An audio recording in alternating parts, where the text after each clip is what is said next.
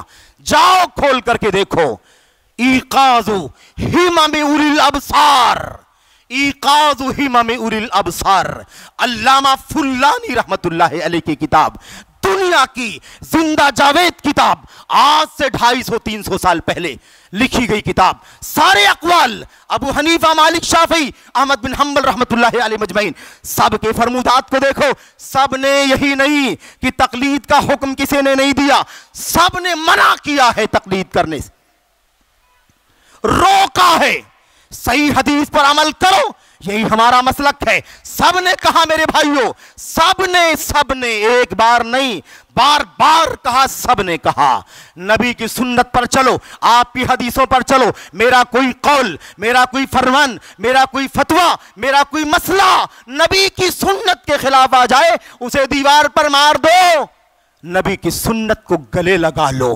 اتباع کرو۔ ابن مسعود نے کہا تھا اتبعوا ولا تبتدعوا، لوگوں اتباع کرو محمد صلی اللہ علیہ وسلم کی، نئے نئے طریقے نہ نکالو۔ یہ اندھی تقلید بھی نیا طریقہ ہے امت کے اندر جو نکالا گیا ہے، نہ قرآن میں، نہ سنت میں، نہ صحابہ کی زندگی میں، نہ امت کے ائمہ کے یہاں، کہیں نہیں، کبھی نہیں۔ بعد میں لوگوں نے یہ مسئلہ پیدا کیا۔ یاد رکھو میرے بھائیوں، یاد رکھو یہ وہ طریقہ ہے جسے بعد میں شروع کیا گیا، اور یہ راستہ نیا راستہ ہے، نئی راہ ہے، جسے امت میں اجماع کے نام پر، ائمہ کے مقام کے نام پر، اجتہاد کے نام پر میرے بھائیوں امت میں داخل کرنے کا کام کیا گیا۔ سارے ائمہ نے روکا، برات کا اظہار کیا، بیزاری کا اظہار کیا، کسی نے تقلید کا حکم نہیں دیا، سب نے سنت پر چلنے کا حکم دیا۔ یہ کوکن کی سرزمین ہے، رائے گڑھ کا مسئلہ ہے جہاں ہم کھڑے ہو کر کے بات کر رہے ہیں، جماعت کی نمائندہ کانفرنس کا اسٹیج ہے۔ میرے بھائیوں بڑی ذمہ داری کے ساتھ یہ بات کرنا چاہتا ہوں، کوئی لاگ لپیٹ نہیں، وہی اتباع کا پیغام جو قرآن میں ہے، جو سنت میں ہے، جو صحابہ کی سیرت میں ہے، وہی آج بھی عام کرو، عام۔ وَلَا يَخَافُونَ فِي اللَّهِ لَوْمَةَ لَائِمٍ، کسی ملامت گر کی ملامت سے نہیں ڈرنا ہے، اتباع کا کام کرو، اتباع کا پیغام دو۔ نجات کے لیے اللہ تبارک و تعالیٰ کے ہاں یہ بنیادی شرط ہے، اس کے بغیر نجات، کامیابی ممکن نہیں۔ یاد رکھو، کوئی بھی رواداری کے نام پر، رواداری کے نام پر، رعایت کے نام پر، نرمی کے نام پر اور مختلف حوالوں سے اتباع سے دور کرنے کا کام نہ کرو۔ میرے بھائیوں یہ کوئی نیا کام نہیں ہے، یہ وہی کام ہے جو اللہ کا کلام، نبی کی کا فرمان، صحابہ، تابعین، ائمہ اربعہ اور سارے ائمہ کا کام تھا۔ سب نے اتباع کا حکم دیا، اتباع کا پیغام دیا، ہمیں بھی چاہیے کہ اتباع کا پیغام دیں۔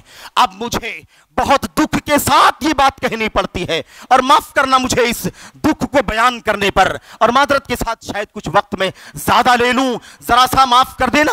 میں عرض کرنا چاہتا ہوں میرے بھائیوں، ایک طرف اللہ کا کلام، نبی کا فرمان، صحابہ، ائمہ، اور دوسری طرف ایسی بھی باتیں بہت دکھ دینے والی کتابوں کے اندر لکھی ہوئی ہے۔ معاف کیجئے گا، کوئی کہتا ہے، معاف کرنا میرے بھائیو، بار بار یہ بات عرض کر رہا ہوں، کوئی کہتا ہے فَلَعْنَةُ رَبِّنَا أَعْدَادَ رَمْلٍ عَلَى مَنْ رَدَّ قَوْلَ أَبِي حنیفہ، اس آدمی پر زمین کے ریت کے ذروں کے برابر لعنت ہو جو ابو حنیفہ کا ایک قول رد کر دے۔ بات سمجھ میں آئی کہ نہیں آئی؟ ایک طرف اتباع کا یہ پیغام، اور دوسری طرف ایسا مسئلہ کہ کوئی کہے جو نبی جو ابو حنیفہ رحمت اللہ علیہ کی ایک بات کو رد کر دے اس کے اوپر زمین کے ریت کے ذروں کے برابر لعنت ہو. افسوس کے ساتھ کہنا پڑتا ہے کس نے جرأت کی ہے یہ بات کہنے کی. اللہ تبارک و تعالیٰ اسے توبہ کرنے کی توفیق عطا فرمائے. اور آپ کو ہم کو پیغام ہے اپنے ذہنوں سے نکالو اللہ کی لعنت تو اس پر ہوتی ہے جو نبی کی ایک سنت کو جان بوجھ کر رد کر دے, ٹکرا دے. اور کیا کہا؟ اور کہا میرے بھائیوں ہمارا مسلک ابو حنیفہ رحمت اللہ علیہ کا, اور معاف کیجئے گا حقیقت میں یہ مسلک ابو حنیفہ رحمت اللہ علیہ کا نہیں ہے. حنفیت کا دعویٰ کرنے والوں کا, اپنے آپ کو حنفی کہنے والے بھائیوں کا تو دعویٰ ہو سکتا ہے, لیکن یہ ابو حنیفہ رحمت اللہ علیہ کا دعویٰ نہیں ہے, یہ ان کا مسلک نہیں ہے. یاد رکھو کیا کہا, جو بھی بات, جو بھی آیت کریمہ, جو بھی حدیث ہمارے مسلک کے خلاف ہو, جو آیت یا جو حدیث ہمارے مسلک کے خلاف ہو, یا تو وہ آیت وہ حدیث منسوخ ہے, اور یا تو وہ آیت اور وہ حدیث میرے بھائیوں تعویل کی جائے گی, اس کو نہیں مانا جائے گا, تعویل کر دی جائے گی. ہمارا مسلک سچ ہے, آیت کی تعویل کی جائے گی, حدیثوں کی تعویل کی جائے گی, آیت اور حدیث کو منسوخ مانا جائے گا, لیکن مسلک کو پیچھے نہیں ڈالا جائے گا. اتباع رسول کی بات ہم کر رہے ہیں, اور دوسری طرف یہ مسئلہ. اور اس کے بعد دیکھو کوئی کہتا ہے وَأَنَا شَافِعِيٌّ مَا حَيِيتُ, میں جب تک زندہ ہوں شافعی ہوں, اور جب میں مروں گا تو میں وصیت کر کے جاتا ہوں کہ تم بھی شافعی بن کر کے رہنا. انا شافعی ما حییت وان امت فوصیتی للناس ان یتشفعوا فوصیتی للناس ان یتحملوا. کوئی کہتا ہے کہ میں جب تک زندہ ہوں شافعی ہوں, اور مروں گا تو بھی بول کر کے جاؤں گا, وصیت کر کے جاتا ہوں کہ میرے مرنے کے بعد تم شافعی رہنا. استغفر اللہ. میں کوئی حنبلی کہتا ہے کہ میں جب تک زندہ ہوں حنبلی ہوں, اور مروں گا تو وصیت کر کے جاؤں گا کہ میرے بعد تم بھی حنبلی رہنا. کوئی مالک کا حوالہ دے کر کے یہی بات کہتا ہے. اور معاف کرنا حد ہو گئی زیادتی کی. جلالین سب جانتے ہیں نا, یہاں بڑی تعداد میں علماء طلبہ بھی. جلالین سیوطی محلی رحمت اللہ علیہما کی کتاب تفسیر الجلالین, مختصر جامع تفسیر, اس تفسیر پر حاشیہ لگانے والے محشی نے حد سے تجاوز کر دیا. معاف کرنا مجھے میرے بھائیوں, مالکی شخص نے حاشیہ لگایا, ان کا نام ہے احمد بن محمد الساوی. ساوی مالکی نے حاشیہ لگایا, حاشیے میں لکھا چاروں مسلک سے باہر نکلنا جائز نہیں ہے, چاروں مسلک کے علاوہ کسی اور کی اتباع کرنا جائز نہیں ہے, چاہے کوئی آیت کیوں نہ ہو قرآن کی, چاہے کوئی حدیث کیوں نہ ہو نبی کی, چاہے کوئی فرمان کیوں نہ ہو سب نبی کے صحابی کا, کچھ بھی ہو, لیکن چاروں مسلک سے نکلنا باہر نکلنا جائز نہیں ہے. جرأت کی جسارت کی حد ہے میرے بھائیوں کہ قرآن کے خلاف, قرآن کی آیت, حدیث کے خلاف, صحابی کے قول کے خلاف یہاں جرأت کی جا رہی ہے کہ مسلک ابو حنیفہ, شافعی, مالک اور حنبل کی باہر نکلنا جائز نہیں ہے. افسوس. اور کیا کہتا ہے, یہاں تک تجاوز کہا کہ چاروں مسلک سے نکلنا یہ بے دینی ہے, دین سے بیزاری کی مثال ہے. استغفر اللہ. یہ سب کہاں سے پیدا ہوا؟ یہ سب پیدا ہوا اتباع سنت سے دوری اختیار کرنے کی وجہ سے. ایک بات یاد رکھو, احترام سب کا. یہاں کچھ لوگ غلط فہمی پیدا کرتے ہیں, ائمہ کا احترام نہیں کرتے, اہل حدیث ائمہ کا احترام نہیں کرتے, اہل حدیث بزرگوں کا احترام نہیں کرتے. جاؤ, بہت ساری تہمتوں کی طرح سے یہ بھی ایک تہمت ہے, یہ بھی ایک الزام ہے اہل حدیثوں سے زیادہ. میرے بھائیوں, امت کے لوگوں کا احترام کرنے والا کوئی نہیں. صحابہ کا احترام, تابعین کا احترام, ائمہ اربعہ کا احترام, کسی کا احترام, نبی کے صحابہ کے بعد سے لے کر کے آج تک سب کا احترام اگر سب سے زیادہ کوئی کرتا ہے تو جماعت اہل حدیث کے لوگ ہیں. ہم سے زیادہ احترام کرنے والا کوئی نہیں ہے. لیکن یاد رہے, دنیا میں احترام کے قابل ہیں جتنے لوگ, سب کا احترام کرتے ہیں, لیکن کسی کو نبی سے اونچا نہیں سمجھتے. ہمارا یہ ایمان ہے, نبی کا حق اتباع ہے. دنیا میں احترام کے قابل ہیں جتنے لوگ، میں سب کو مانتا ہوں مگر مصطفیٰ کے بعد۔ میں سب کا احترام کرتا ہوں، سب کی تکریم کرتا ہوں، سب کا حق دیتا ہوں، لیکن نبی کے سامنے دنیا کی کسی کو خاطر میں نہیں لاتا۔ یہ ہمارا ایمان ہونا چاہیے۔ یہ ہے معنی محمد الرسول اللہ صلی اللہ علیہ وسلم کے عظیم حق کے اتباع کا معنی۔ اور باتیں بہت ساری لمبی ہیں، میں چند باتیں عرض کرنے پر اکتفا کرتا ہوں اور اللہ سے دعا کرتا ہوں کہ اللہ تعالیٰ مجھے اور آپ کو اللہ کے نبی محسن انسانیت صلی اللہ علیہ وسلم کے حق کے اتباع کو سمجھنے کی توفیق عطا فرمائے۔ اس پیغام کو پوری جرأت کے ساتھ، پوری بصیرت کے ساتھ اور بلا ملامت کے ڈر کے دنیا کے سامنے کھول کھول کر کے پیش کرنے کی توفیق عطا فرمائے۔